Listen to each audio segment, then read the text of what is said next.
Olá pessoal, tem início mais um programa Sala de Professor. Aqui nessa sala de trabalho, nós mostramos as sugestões de equipes formadas por gente como você e eu. Professores que trabalham a interdisciplinaridade a partir dos documentários exibidos na programação da TV Escola. E hoje nós vamos falar de caos. Eu não estou falando da minha mesa ou do meu quarto. Nem estou falando do fim do ano, quando os alunos saem atrás da gente querendo saber as notas, não. Eu estou me referindo a mais um episódio da premiada série Arte e Matemática que exibiremos daqui a pouquinho. Nossa vida está repleta de padrões, mas onde eles se organizam e como isso acontece? Alguns desses padrões se repetem e outros parecem totalmente desorganizados, desarticulados. A ordem e o caos são retratos da complexidade do mundo que nos cerca. Mas a complexidade permite de maneira mais clara criarmos trabalhos que dependem da colaboração de várias especialidades. E hoje temos um exemplo disso em nosso estúdio. Eu vou apresentar as professoras que construíram a interdisciplinaridade de hoje. A professora de Física, Marisa Almeida Cavalcante. Tudo bem, Marisa? Tudo bem, Valmir. Seja bem-vinda ao nosso Obrigada. estúdio, ao Sala de Professor. Obrigada. A professora Maria Helena Soares de Souza, de Matemática. Tudo bem, Maria Helena? Oi, Valmir. Tudo bem? Seja bem-vinda. E a professora de Arte, Ana Amélia Bueno Buoro. Tudo bem, Ana Amélia? Tudo bem também. Seja bem-vinda. Todas Obrigada. vocês aparelhadíssimas hoje, né? Aliás, eu acho que nem precisa falar muito para o professor gravar esse material, porque pelo visto tem trabalho para chuchu. Marisa, em Física, o que a gente poderia dizer para o nosso professor? Olha, na verdade, o vídeo é muito interessante, porque traz à tona um assunto extremamente atual, né? É uma nova ciência. Então isso é extremamente interessante, a gente vai mostrar algumas coisinhas aqui, algumas traquinagens da física, para falar um pouquinho sobre o caos. Traquinagem na matemática também, Marilena? Traquinagem na matemática. Eu achei que ali eu vi um moto contínuo, ela falou que não. Tá certo. E na arte, Ana Amélia? Tem muita coisa. Eu tô vendo. Tem muita coisa. Dá para aproveitar bastante o vídeo, fazer pensar e fazer perceber como é que está contaminando também a arte, esse tipo de pensamento. Tá certo. Pelo dominó em que eu tô vendo as coisas, né? Esse material vai dar pano para manga. Não, na verdade vai dar muita interdisciplinaridade. Então, grave o documentário. Daqui a pouquinho nós estamos de volta.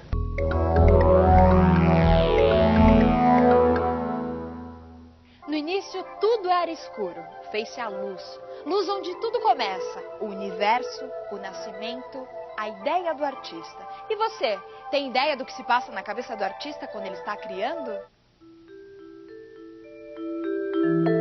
Eu acho que o processo de criação de todo artista é como um processo de elaboração onírica. É muito fácil a gente saber o seguinte: ninguém sonha o sonho que quer. As tentativas de indução do sonho são fracativas até hoje. A coisa acontece muito nessa fronteira, nesse limite entre ordem e caos, né? Eu acho que, na verdade, é uma espécie de passagem contínua, né? Ou de alternância entre esses dois campos. Eu acho que as melhores ideias que a gente tem é quando tem essa vagância, assim, um pouco antes de dormir, um pouco antes de acordar, sei lá, olhando uma parede vazia. Eu acho que o que me interessa, assim, individualmente, em relação à arte, é exatamente esse momento que a ideia passa pela primeira vez na tua cabeça e completamente informe, completamente... né? Nós não fazemos o poema que queremos. Então é preciso colocar à disposição da poesia. Eu acho que a diferença do artista para não artista hoje é só o fato dele se deixar à disposição da poesia, ele se deixar à disposição desse não saber. Tem esse momento, assim, onde tudo se encaixa. Acho que essas coisas já estão na cabeça da gente e esses insights aparecem geralmente quando a gente não o controla. Eu não sei se isso não é exatamente o caos, isso é uma coisa em suspenso, assim. Ele se deixar à disposição desse caos que a linguagem é capaz de produzir. E nessa sese faz parte dessa sese a leitura, a informação, a cultura e, sobretudo, a preguiça.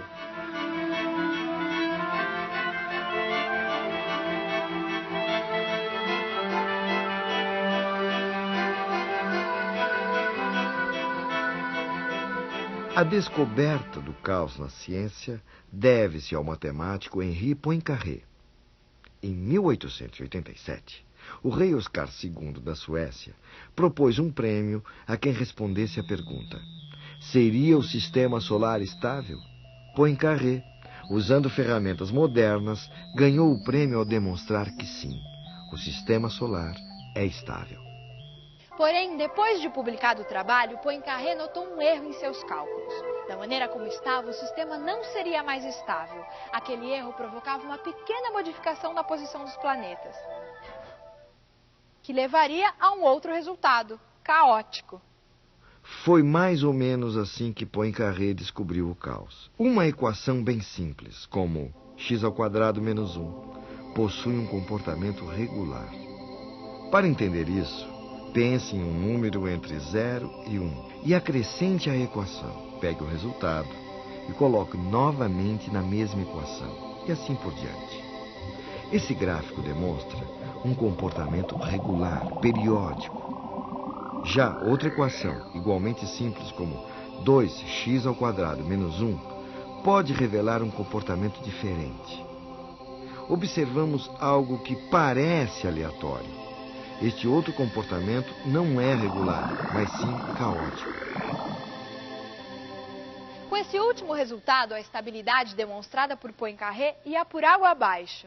As leis da física, na maioria dos casos, prevêem como que os sistemas devem evoluir. Então a gente tem uma regra clara que diria como que o sistema evolui no tempo. Se ele está assim hoje, como que ele vai estar no minuto seguinte, na hora seguinte, no dia de amanhã.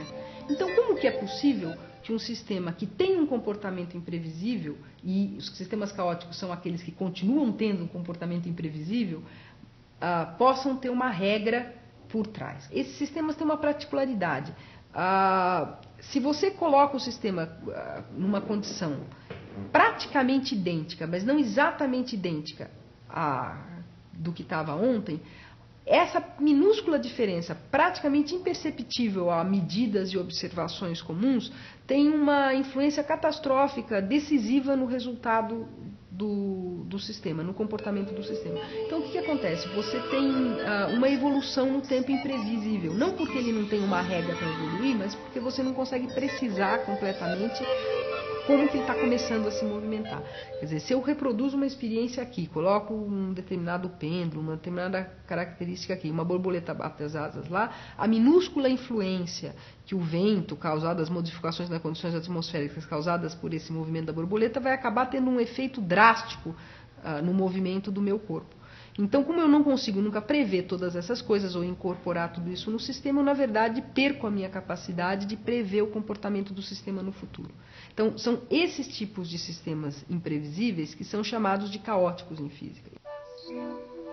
Qualquer dona de casa, ou mesmo um doceiro, conhece muito bem o que é o caos, mesmo sem saber. Para se fazer brigadeiro, por exemplo, é necessário derreter a manteiga sem queimar, misturar com leite condensado, acrescentar o chocolate, mexer sempre até achar o ponto. Assim não ficam sobras na panela, o doce não queima, você consegue enrolar e tudo fica mais gostoso. O caos encontra-se então no momento em que o doce está para grudar na panela, ou quando funde-se, ou ainda quando desanda. Somente um bom doceiro sabe repetir o procedimento para se fazer o doce, mas nem isso garante que ele seja sempre bom. Uma mínima alteração pode dar um resultado bem diferente. Cozinhar também é uma arte e um bom exemplo de caos. Um bom exemplo de artista que reuniu perfeitamente no seu trabalho o caos e a ordem é Hélio Oiticica. Metódico, extremamente organizado, criou no ambiente de ordem no seu ateliê obras que romperam definitivamente com a maneira de fazer arte do seu tempo, os anos 60. Buscou inspiração nas escolas de samba e instaurou a ideia de caos na arte brasileira ao abandonar o quadro e partir para a criação de obras pouco convencionais, onde o espectador era a própria obra de arte. Hélio Oiticica começou pintando quadros como estes, geométricos, geralmente com apenas duas cores. Suas inquietações o levaram à procura do que ele chamou de grande labirinto, ideia poética que serviu como ponto de partida para o abandono do quadro. Oiticica saltou para o espaço e o tempo ao criar tendas, estandartes, bandeiras e capas, obras de arte que só existem a partir do seu uso pelo público, como os parangolés. Foi exatamente desse lugar, o Pátio do MAM, Museu de Arte Moderna aqui no Rio de Janeiro, que na década de 60, Hélio Oiticica chocou o mundo das artes com a apresentação dos seus parangolés. Imaginem vocês que além de criar obras que precisavam ser literalmente vestidas pelo espectador, ele ainda trouxe um acompanhamento pouco usual para uma exposição de arte. Uma bateria da Estação Primeira de Mangueira, escola de samba aqui do Rio de Janeiro. E para que as obras se realizassem por inteiro, o espectador deveria vesti-la e ainda dançar ao som da música. Com isso, Hélio Oiticica trouxe o caos para dentro dos museus.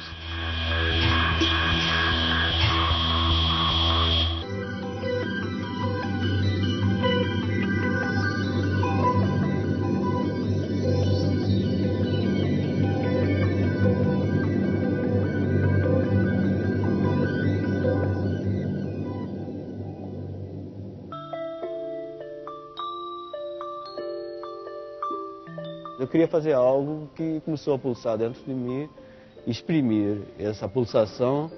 E eu já estava com 22 anos, já tinha deixado a economia, os estudos de economia, para me lançar na arte. Bom, então a minha visão da arte era outra, e eu fiz o que eu achei que deveria fazer.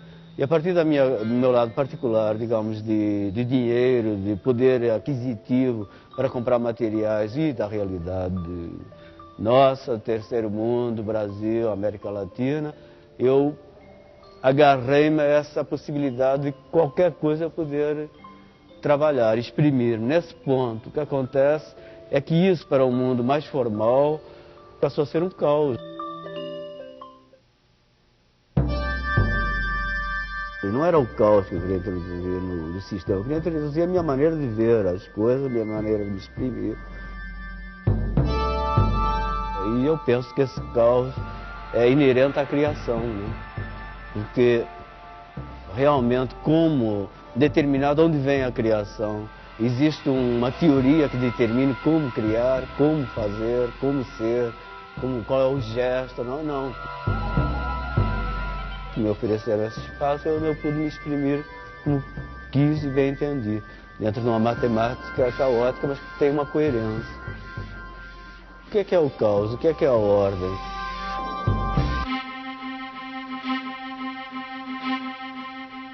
Olhando para estes quadros, podemos ter a impressão de estar diante de uma representação caótica. São obras abstratas de Antônio Bandeira. Nessas composições, a intuição, na maioria dos casos, prevalece sobre a razão. A maneira de pintar esses quadros expressa um ímpeto informal. Mas olhando atentamente, podemos perceber que existe um equilíbrio estrutural. O impacto dessas obras vem, de certa forma, da sensação de um indeterminismo lúdico que acaba por formar um todo coerente.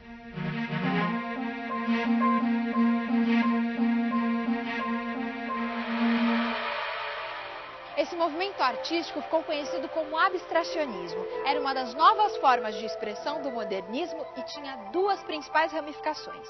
O abstracionismo geométrico, diretamente ligado à razão matemática, e o abstracionismo informal, em que o artista parte de sua expressão sensível e intuitiva.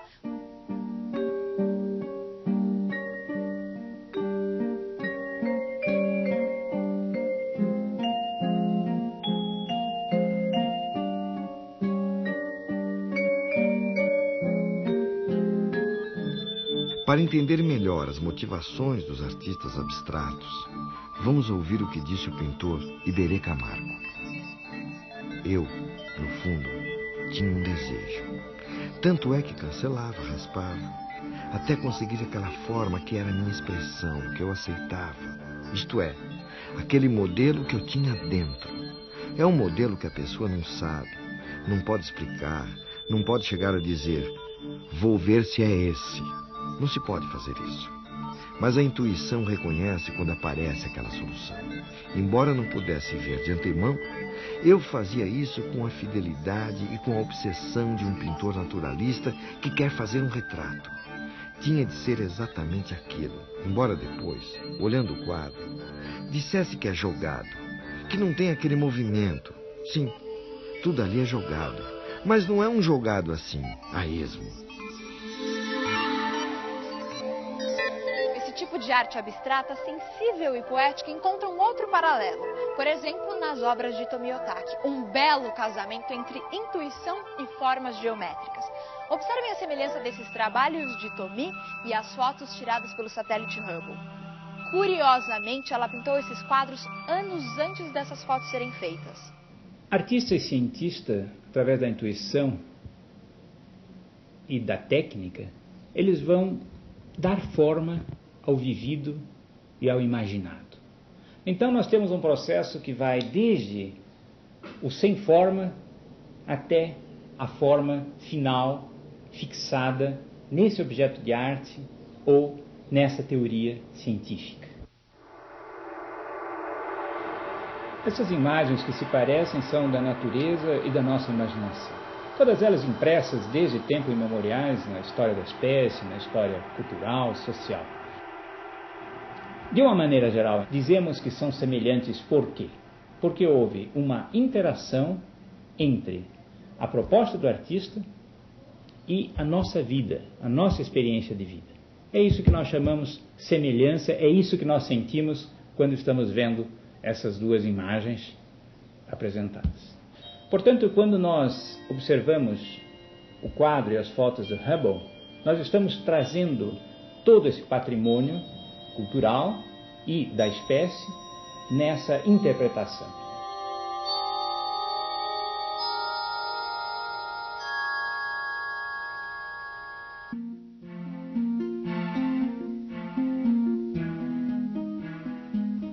O trabalho do retratista é arte.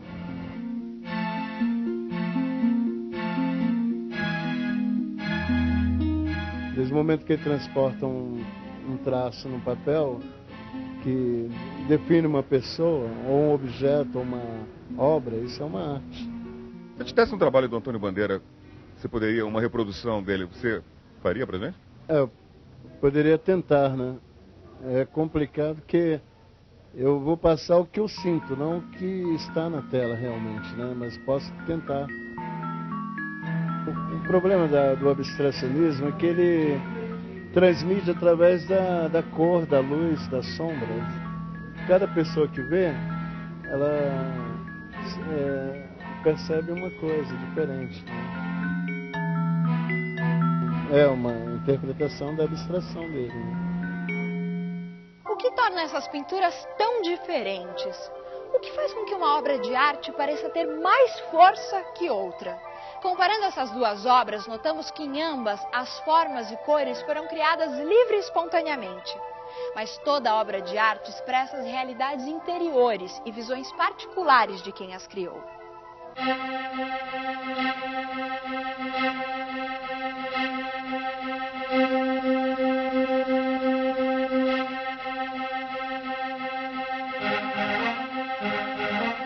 É mais fácil entender uma fotografia ou então a pintura de um rosto, né, do que no contexto, né, geral, misturado nas entrelinhas, né? O público ainda aceita mais a arte figurativa, por quê? Porque ela facilita a associação, né? Ou seja, você olha para a figura de uma pessoa, você sabe que é uma pessoa. Porém, se você olha para uma imagem abstrata, ou lírica, ou geométrica, não importa, ela requer de você um outro patamar ou melhor, uma outra relação com a obra. A arte mais fácil da gente entender ou identificar com os sentimentos que a gente está mais acostumado seria a figurativa, porque é o que você, com as coisas que você lida todo dia, com objetos, com que você usa na tua casa ou que você talvez vá comprar. Geralmente o abstrato acaba não agradando tanto, é mais difícil, exige um nível de percepção assim, mais sensível da pessoa, uma sensibilidade um pouco maior. Às vezes a pessoa olha e acha que é só uma pintura embaçada, né? A preferência do gosto pelas obras figurativas e realistas é bastante natural. Todo mundo gosta de ver em quadros aquilo que é agradável ver na natureza. Além disso, artistas como Michelangelo contribuíram para formar o gosto dos admiradores das artes nesse sentido. Em uma de suas principais obras, O Teto da Capela Sistina, no Vaticano, o artista italiano retratou no século XVI a história do Gênesis bíblico. Neste painel, vemos Adão recebendo vida física e espiritual de um Deus rodeado por anjos. Notem os corpos de Deus e Adão, retratados como homens fortes e vigorosos. É o resultado de um profundo conhecimento de Michelangelo da anatomia humana e da admiração pelas artes gregas. Tamanho foi o impacto das obras de Michelangelo que durante quase 3 séculos artistas de toda a Europa pintaram à maneira de Michelangelo, movimento artístico que ficou conhecido como maneirismo. Foi nessa mesma época que viveu o físico e astrônomo Galileu Galilei. Galileu Galilei propôs que o caminho para o verdadeiro conhecimento científico passava pela observação dos fenômenos, pelas posteriores experimentações e pelas comprovações matemáticas. Era o nascimento do moderno método científico. Suponhamos, por um momento, que não exista a gravidade. Assim, qualquer projétil seguiria uma trajetória em linha reta. Mas a gravidade, de fato, modela o movimento de um projétil. A maneira como isto ocorre é mostrada na lei da queda dos corpos, de Galileu. O que realmente acontece é que a bala de canhão cai continuamente, seguindo uma regra onde, a intervalos de tempo sucessivos, correspondem o quadrado de números inteiros. E foi com Galileu que a matemática passou a ser reconhecida como a linguagem da ciência. A partir daí, o mundo passa a ser concebido como um relógio, uma máquina em perfeito funcionamento, como o universo concebido por Isaac Newton, onde os corpos se encontram no mais perfeito equilíbrio proporcionado pela força da gravidade. Estudando os trabalhos de Galileu, por exemplo, Newton demonstrou como a Lua orbita ao redor da Terra. Imaginando uma bala de canhão sendo atirada do alto de uma enorme montanha. Existe uma velocidade para a bala de canhão a partir da qual, quando arremessada, jamais atingiria o chão. Em outras palavras, a bala estaria em órbita, como a Lua. Deslumbrados pela possibilidade de explicar todos os fenômenos naturais através das equações e de leis imutáveis, entusiastas chegam a ver na nova ciência um novo Fiat Lux. William Blake, poeta e pintor, critica essa postura dos novos cientistas ao retratar Newton como um titã que busca a verdade das coisas na matemática, mas que é incapaz de olhar o mundo ao seu redor, que se mostra frio e nada luminoso como este céu. Mas descobertas da física do início do século XX mostraram que as ferramentas usadas por Newton e Galileu não eram suficientes e lançaram uma nova luz ao mundo do pensamento. Veja só o que disse o físico alemão Werner Heisenberg em 1958. Os cientistas estavam diante de um novo quadro, onde as respostas encontradas não se encaixavam às perguntas habituais. Ao invés de buscar novas respostas, era preciso encontrar novas perguntas. Os físicos aprenderam a fazer as perguntas corretas. E fazer a pergunta certa é, frequentemente, mais do que a metade do caminho que conduz à solução do problema. O universo do átomo, por exemplo, ao contrário do sistema solar, não funciona como um relógio. É um mundo em constantes mudanças e repleto de incertezas. Por exemplo, numa explosão de uma bomba atômica, existem átomos que se desintegram como o átomo de urânio. Existem regras definidas para o que vem depois da desintegração. Mas ninguém é capaz de prever quando e qual átomo se desintegrará primeiro, iniciando uma reação em cadeia. É nesse exato instante que surge o caos. Albert Einstein, apesar de ser o criador da teoria da relatividade, que possibilitou o nascimento da nova física do século XX, ainda acreditava, à maneira de Newton, em um mundo ordenado.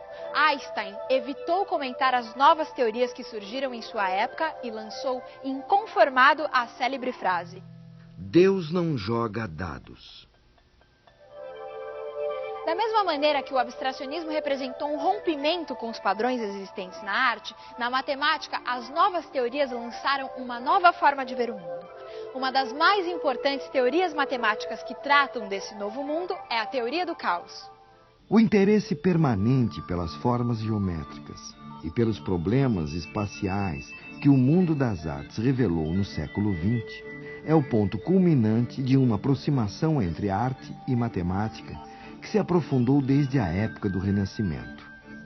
Para o físico e crítico de arte Mário Schember, há um paralelismo notável entre o surto das tendências abstracionistas na arte do início do século passado e a reformulação abstrata da matemática contemporânea.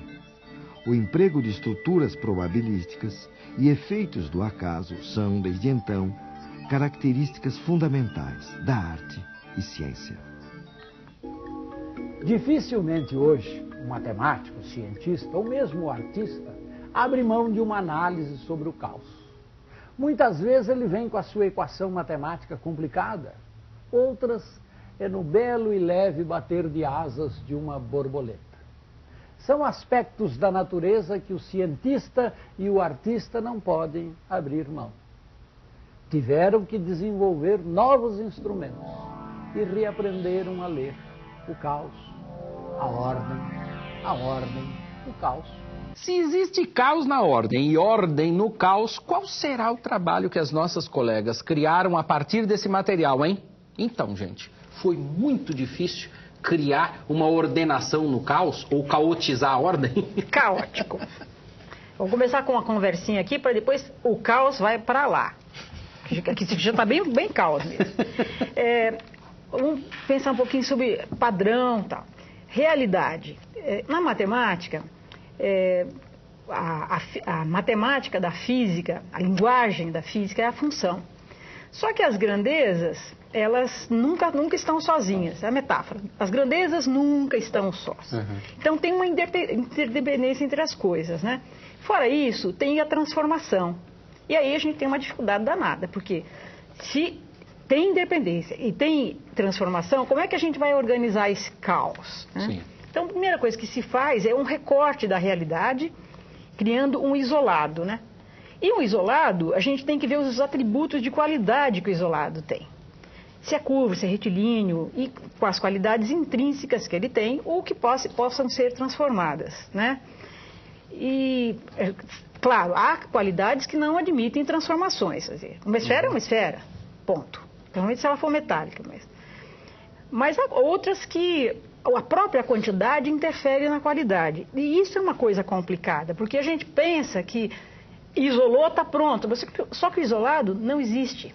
Essa é a verdade, né? Uhum. Então, estudar fenômeno natural é estudar a transformação e estudar a ligação. Lembrando que isso não é verdade. Quer dizer, se eu começo de um jeito, vai para um lugar. Se eu começo de outro, vai para outro.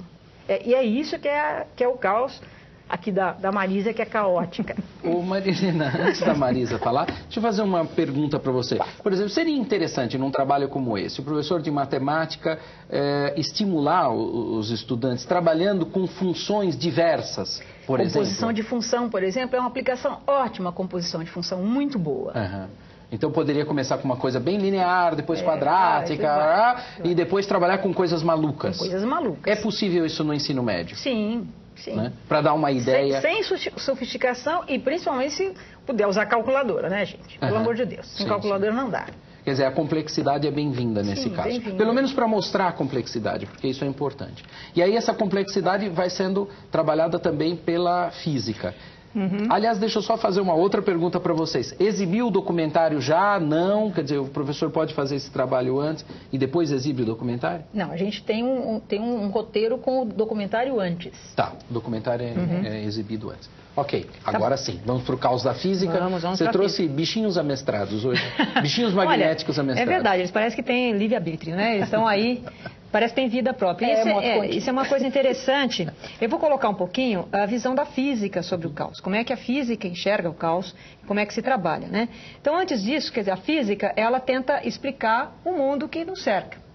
E exatamente o que a física faz é exatamente recortar um pedaço da realidade e começar a estudar esse pedaço. Bom, aí o que a gente faz? A gente associa as leis físicas, associa as grandezas matemáticas, relaciona as grandezas físicas à matemática, enfim, monta-se uma teoria física. Bom, essa teoria, ela será tanto melhor quanto ela mais reproduzir essa realidade, quanto mais abrangente ela for. Tá bom, então com esses recortes da natureza e a realidade, a gente vai encontrar aí dois sistemas, basicamente. Um sistema muito bem comportado em que a gente chama, são sistemas lineares, onde, dadas as condições iniciais, você pode, com tranquilidade, com certas aproximações, é claro, saber daqui que instante tem, qualquer instante tem, qual vai ser o estado desse sistema. Um exemplo disso é simples, um pêndulo simples, está aqui, ó. Com uma pequena amplitude, você vai saber o período, né? Você vai dentro de aproximações, conhecer o período desse pêndulo, vai saber quando que ele vai parar, etc. Agora, quando eu coloco aqui nesse pêndulo, né? Que está aqui é um ímã, tá, gente? Eu coloco aqui, são ímãs de fotografia, de geladeira, é facinho de montar isso. Então você coloca dentro desse mesmo pêndulo que estava oscilando livremente um conjunto aqui de ímãs, olha só o que acontece com ele, fica maluco, né? Fica doido, louco, enlouquecido como esse aqui, né?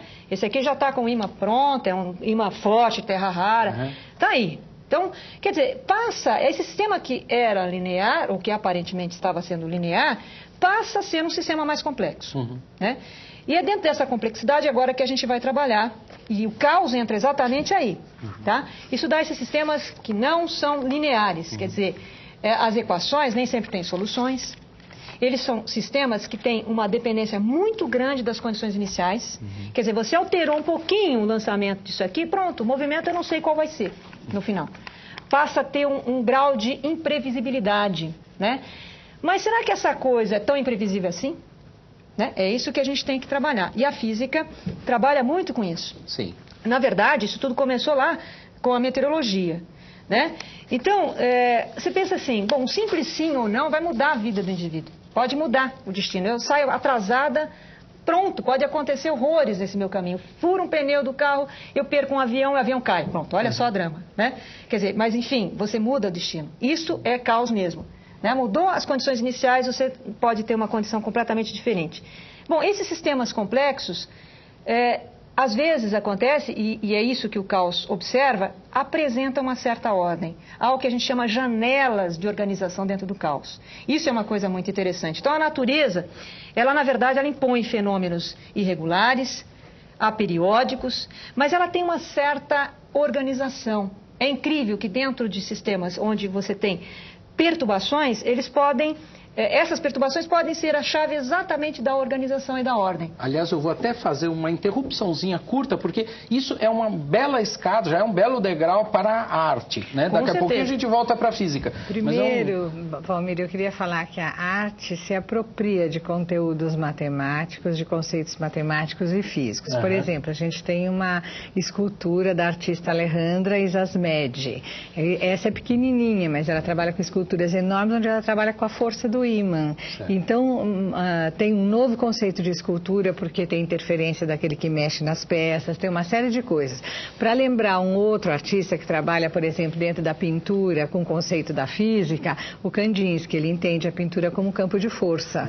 E aí os trabalhos dele brotam a partir desse pensamento dele. Então, o vídeo foi interessantíssimo. E nós começamos, então, pensando em trabalhar esse vídeo a partir da projeção do vídeo e discutindo o vídeo com os alunos, entendeu? Quer dizer, nessa discussão a gente vai tentar ver o que eles entendem como padrão, como é que eles entendem ordem e caos, como é que eles percebem isso aí. Então, em seguida, a gente vai propor que eles construam um trabalho, que aqui a nossa sugestão foi de dominó, que eu trouxe vários dominós aqui, possíveis da gente fazer, porque é uma parte da sensibilização do nosso processo interativo aqui. Então, a gente vai construir um dominó, que é um jogo, né? Quer dizer, o dominó é um jogo que tem números, né? E, opa, já desmontou. Perdeu o equilíbrio, tá vendo?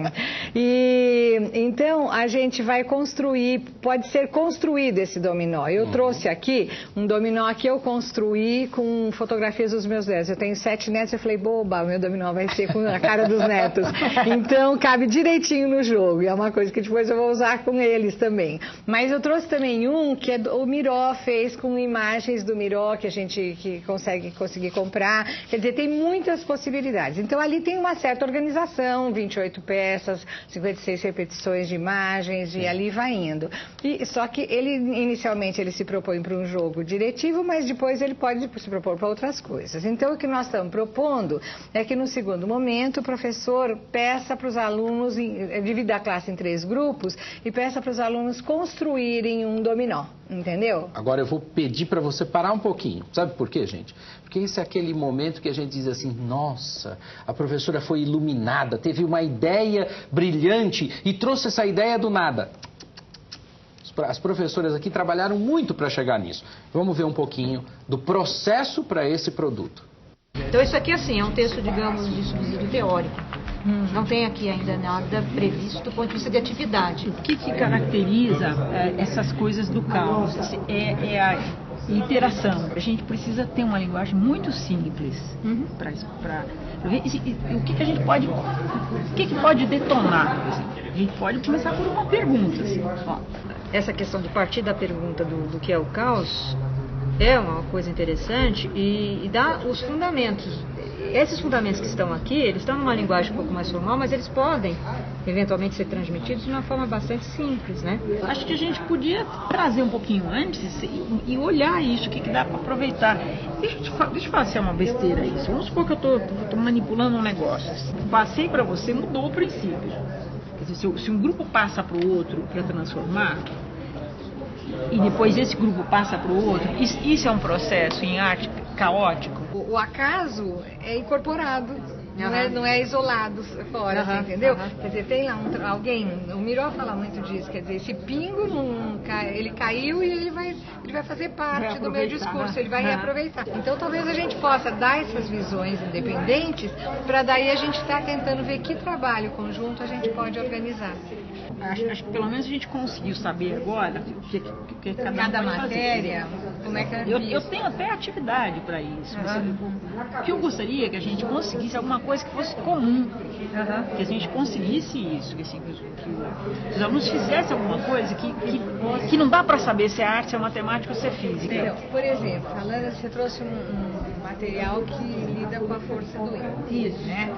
Eu tenho uma amiga que é escultora e que trabalha com esculturas em imã, com imã. O que acontece? Nunca essa escultura monta-se e desmonta-se. Nunca ela vai ser a mesma. Posso trazer na seguida da gravação para a gente ver isso. Quer dizer, eu faço uma coisa, te dou, você faz outra. Também de imã que é feito. Eu posso trazer, que a Andréa tem uma dessas, posso emprestar dela. Seria bárbaro. Para trazer. Seria muito você legal. faz os mesmos tamanhos e vai mexendo e vai virando outra coisa. É um campo de tensão que ele vê ali. E ele pega, ele tira esse conceito da física, que é o que ele utiliza. Eu acho que vai ser legal. O que a gente precisaria era pensar que jogo, que peças a gente está dando, que peças nós vamos dar e quais são as 3 regras. Acho tão interessante quando a gente vê, né, os professores, e aqui no caso as professoras, trabalhando, mostrando cada uma das etapas desse processo, né? Então a Ana Amélia dizia assim, eu vou trazer a escultura de ímã, né, que a Andréia fez e não sei o quê. Pronto, tá aqui a escultura de ímã. Quer dizer, a gente tem que se preparar, vocês sabem, são professores como nós, né, e a gente tem que se preparar para esse projeto. Quando a gente vem para o estúdio, a gente vem preparado, né? Quer dizer, isso é resultado de um projeto que é feito conjuntamente, né? E a gente estava exatamente nessa segunda etapa do projeto, por isso que eu fiz a interrupção, inclusive, para a gente ver um pouquinho, né, do processo e agora voltar para o projeto, né, que era exatamente esse, depois de estudar essa questão dos dominós, fazer isso, a gente vai para uma terceira etapa. Então, o dominó pode ser feito de qualquer maneira, cada um grupo escolhe. E a sugestão é que a classe seja dividida em 3 grupos e cada um constrói o seu dominó. Na aula seguinte, com esse dominó na mão, o professor vai propor que esses alunos construam alguma montagem com esse dominó. Independente de ser o jogo, independente, pode ser no espaço, pode ser no plano, como eles quiserem. Só que eles têm que observar uma regra, que é a regra do equilíbrio, tentando construir uma forma que tenha equilíbrio, tá certo? Acabaram de construir, esses grupos trocam de lugar. O primeiro vai para o segundo, o segundo para o terceiro, o terceiro para o primeiro. E aí antes deles mudarem de lugar, eles têm que olhar a construção pronta e registrar essa construção por meio de desenho, a partir do ponto de vista de cada um. Cada um faz um registro rápido daquilo, tentando assegurar aquela forma que ele está visualizando ali. Ao mesmo tempo, eles redigem rapidamente um texto escrito para documentar um pouco o processo vivido. Aí eles trocam de lugar. né, eles vão viver uma segunda etapa, eles vão interferir na montagem do segundo grupo e vão registrar de novo, repetir o mesmo procedimento. Registrar verbal e registrar visualmente, entendeu? Registrar escrito e registrar visualmente. E aí eles vão para um terceiro momento. Então, a terceira etapa, eles interferem de novo no processo. Ele não pode desmontar inteiro esse processo, mas ele pode interferir e montar novas situações de equilíbrio, de forma e de tudo isso. Quando eles voltam ao ponto inicial, eles olham novamente, retornam o olhar sobre a montagem que ficou. E aí tem como comparar as transformações que foram acontecendo no processo. Bom, aí eles têm registro dessa transformação também, e esse trabalho também pode ser feito utilizando uma massinha, que enquanto eu estava falando, Marisa, Maria Helena estavam lidando com ela. A Marisa colocou um pedaço de vermelho na massinha branca, que ela começou num ponto da massa branca. Ao mexer com essa massa, esse vermelho foi tomando outros lugares, outras formas. A Maria Helena mexeu e chegou aqui na minha mão, né? Quer dizer, de uma maneira que a gente já não consegue nem chegar vermelho, já está ficando roxo, né? A massa não é branca mais e não é nada. Então, pode ser usado com uma série de materiais diferentes, esse tipo de processo, para perceber a transformação. O que a gente quer no final? A gente quer que num outro momento eles percebam assim como foi vivido esse processo, e aí o professor, né, porque pode ser algum homem, e ele divide de novo os grupos por interesse, por áreas de interesse. Um grupo vai pesquisar na área de física, outro grupo vai pesquisar na área de matemática, na disciplina de matemática, outro na disciplina de arte. Que conceitos? Conceitos de topologia, conceitos de equilíbrio, conceito de representação, conceito de processo alternativo, conceito de causa, entendeu? Qualquer outros conceitos. E eles vão então fazer uma pesquisa disso para trazer isso para a sala de aula de novo e aí coletivizar esses conhecimentos pesquisados nessa área, tá certo? Bom, então essa socialização, ela fica assim como resultado de processo vivido, tá? E a gente está trazendo então para como esses mesmos conceitos pode ter maneiras diferentes de olhar a partir dessas disciplinas aí, tá certo? Eu acho que o trabalho é mais ou menos esse, não é isso? Vocês têm mais alguma coisa para colocar? Eu só queria falar da transformação topológica aqui, a transformação topológica deveria mudar a forma e manter o que era. Só que a massinha estava meio sequinha, ela foi esfarelando. E a gente estava brincando com isso aqui, a topologia não permite rupturas, né? E a primeira pessoa que fez ruptura aqui fui eu. Peguei e rompi tudo. Quer dizer, já a topologia foi para as cucuias. Já grudou na outra. Já grudou na Tá vendo uma interação interdisciplinar forte aqui hoje, sabe? E caótica. Não, e vocês perceberam que meninos também entram, viu? É verdade. Né? Vocês perceberam que isso não é um jogo só para meninos. Meninos também entram. E agora, eu estou achando o trabalho bastante interessante porque tem essas características de diálogo permanente, né? Então, muitas vezes, quando se fala em arte e matemática, se pensa assim, então os fractais, porque é a primeira aplicação de caos que se enxerga. Então os fractais, vão usar os fractais, analisar os fractais. Essa é uma maneira de fazer um trabalho sem que os fractais entrem. Ninguém falou em fractal hoje, aqui.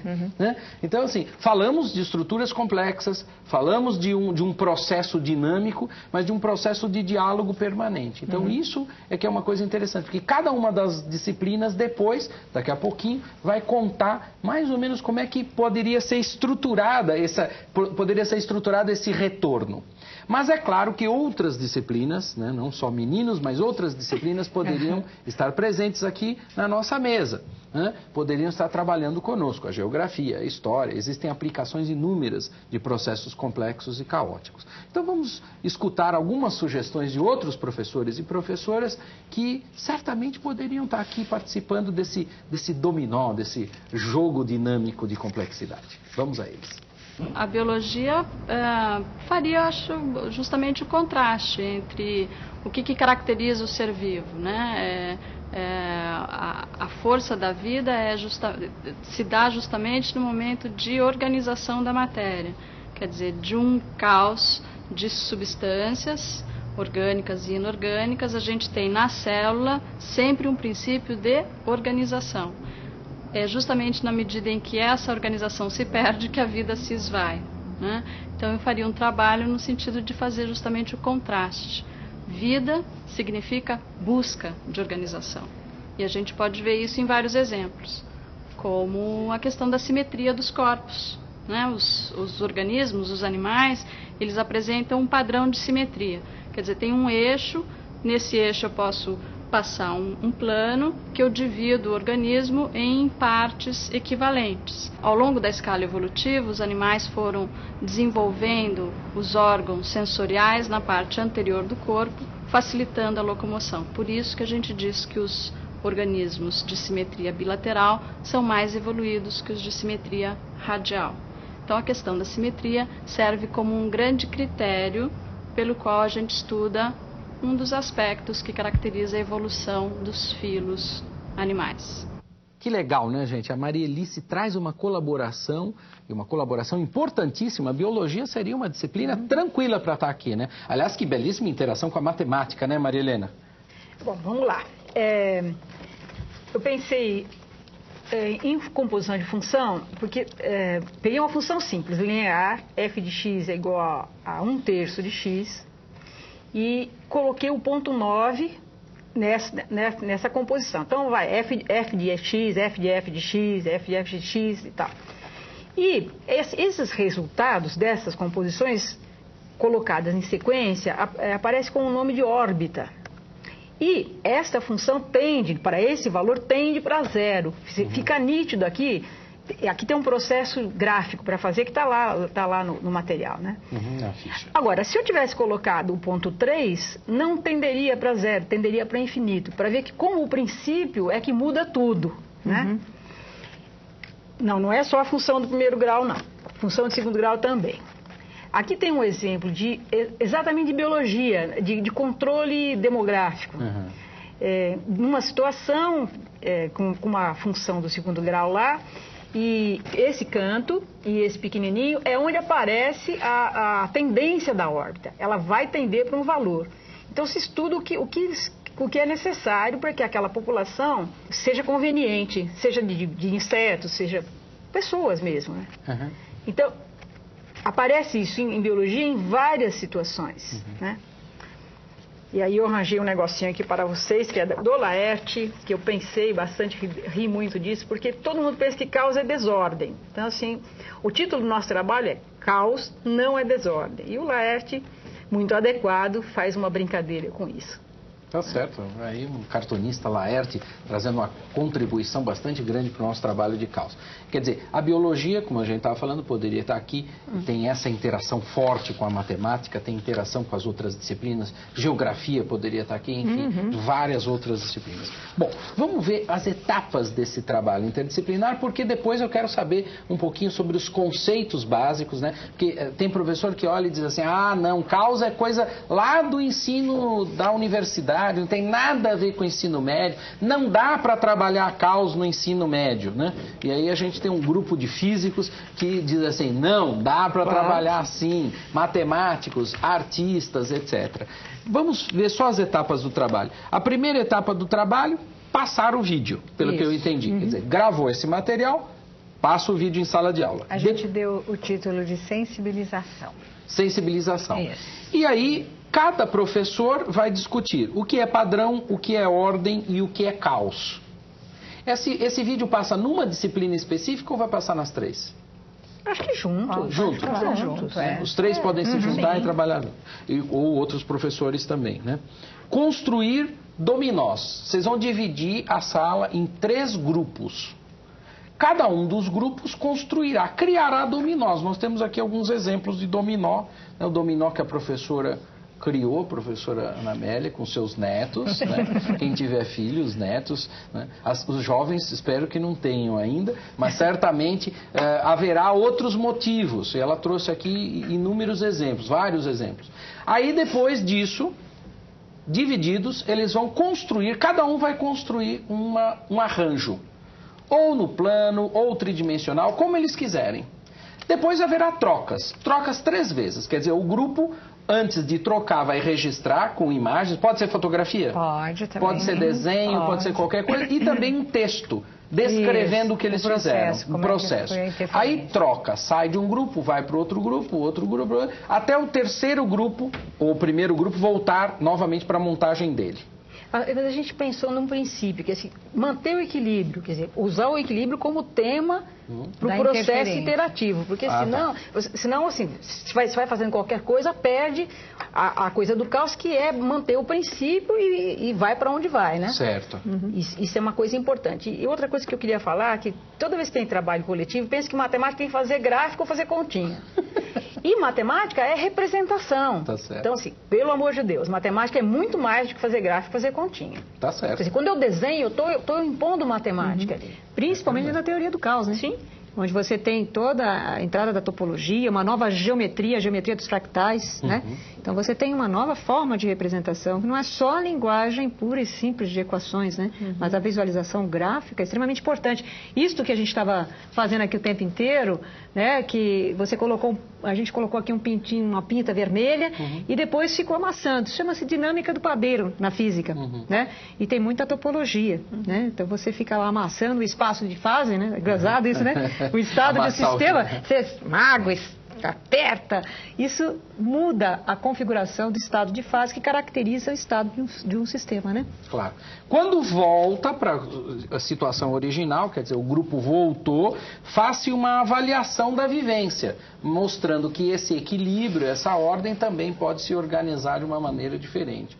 Né? E aí que está esse elemento, essa dependência, essa forte dependência das condições iniciais do problema. Perfeito. Em seguida, cada uma das disciplinas trabalhará conceitos. Então, a gente já viu aqui da matemática, vimos da física, a arte tem algum conceito específico? Eu queria até chamar a atenção, até fazer um gancho com a fala da Marilena, que quando a gente olha um trabalho de arte pronto, a gente tanto vai encontrar situações que a gente reconhece hoje, porque tem artistas que trabalham preferencialmente com padrões, e é muito fácil de você visualizar, ou que você reconhece o caos, quer dizer, você vê um trabalho de um polo que você pensa que ele é caótico, mas ele tem uma certa organização ali.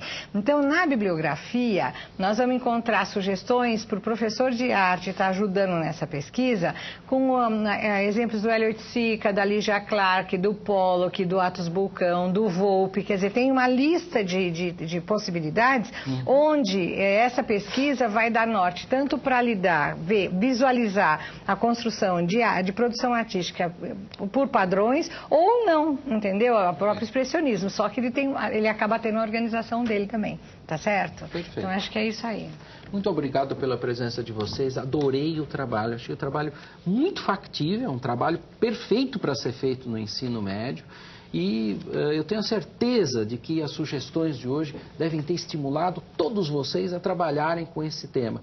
Mas também eu estou certo de que tem muita gente botando a cabeça para funcionar e criando aí os seus próprios projetos a partir dos vídeos exibidos na nossa TV Escola, o canal da educação. Até mais e um bom trabalho para todo mundo.